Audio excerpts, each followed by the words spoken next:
Olá pessoal, estamos aqui para mais um Minuto de Luz. Após um grande tempo sem gravações, a gente vai finalmente entregar a parte 2 dos comentários de Paulo para os cristãos do futuro. Vamos juntos!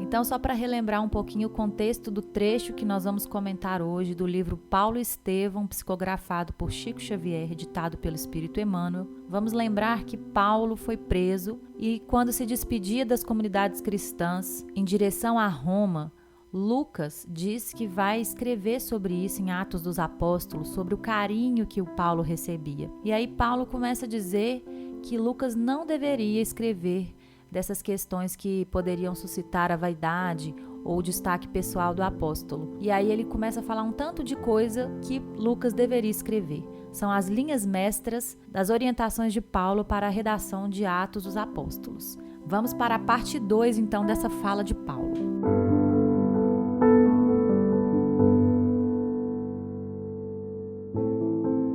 Cala sempre, porém, as considerações, os favores que tenhamos recolhido na tarefa, porque esse galardão só pertence a Jesus. Foi Ele quem removeu nossas misérias angustiosas, enchendo o nosso vácuo. Foi Sua mão que nos tomou caridosamente e nos reconduziu ao caminho santo. Não me contaste tuas lutas amargurosas no passado distante? Não te contei como fui perverso e ignorante em outros tempos? Assim como iluminou minhas veredas sombrias às portas de Damasco, levou-te Ele à igreja de Antioquia, para que lhe ouvisses as verdades eternais. Por mais que tenhamos estudado, sentimos um abismo entre nós e a sabedoria eterna. Por mais que tenhamos trabalhado, não nos encontramos dignos daquele que nos assiste e guia desde o primeiro instante da nossa vida. Nada possuímos de nós mesmos. O Senhor enche o vácuo de nossa alma e opera o bem que não possuímos. Esses velhinhos trêmulos que nos abraçaram em lágrimas, as crianças que nos beijaram com ternura, fizeram-no ao Cristo. Tiago e seus companheiros não vieram de Jerusalém tão só para manifestar-nos sua fraternidade afetuosa. Vieram trazer testemunhos de amor ao Mestre, que nos reuniu na mesma vibração de solidariedade sacrossanta, embora não saibam traduzir o mecanismo oculto dessas emoções grandiosas e sublimes. No meio de tudo isso, Lucas, fomos apenas míseros servos que se aproveitaram dos bens do Senhor para pagar as próprias dívidas. Ele nos deu a misericórdia para que a justiça se cumprisse. Esses júbilos e essas emoções divinas lhe pertencem. Não tenhamos, portanto, a mínima preocupação de relatar episódios que deixariam uma porta aberta para a vaidade incompreensível. Que nos baste a profunda convicção de havermos liquidado nossos débitos clamorosos.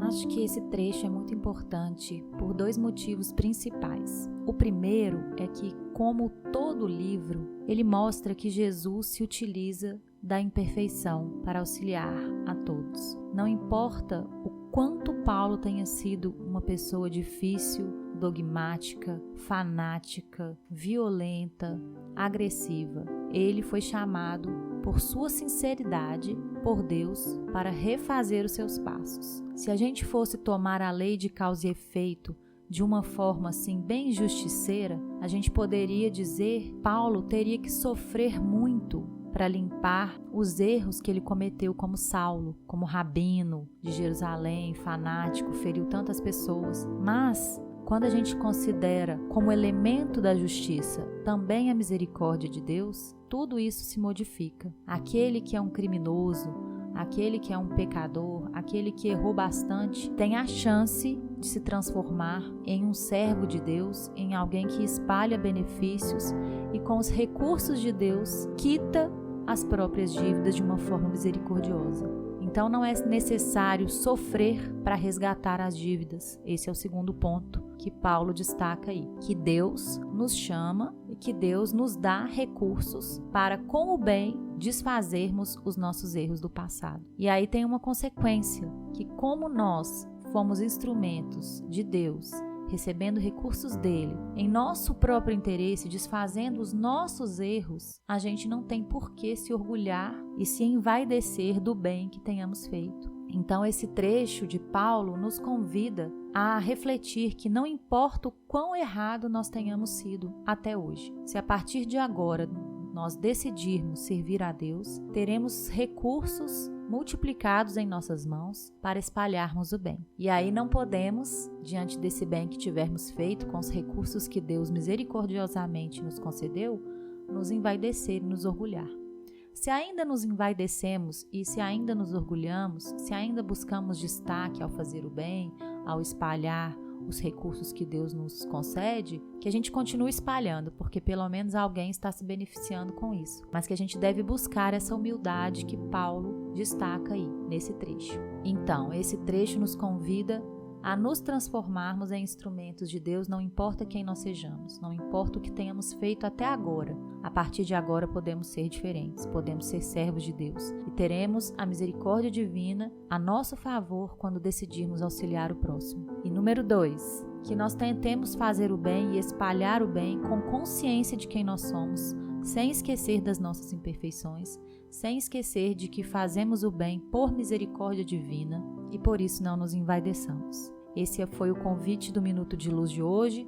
Se para você ficou um pouco descontextualizado, volta lá na parte 1 que ajuda bastante. Que esse Minuto de Luz possa ter iluminado de fato o seu dia, o seu pensamento, o seu coração, as suas atitudes. Com essas palavras aí de Emmanuel, de Paulo, de Chico Xavier. Que você leia o livro completo. Nós estamos aqui finalizando essa série de Paulo Estevão, tentando pensar aí num formato bacana, diferente para o nosso podcast. E quem sabe, se Deus abençoar, a gente consiga aí trazer novos conteúdos para vocês. Um grande abraço, fiquem com Deus e até a próxima.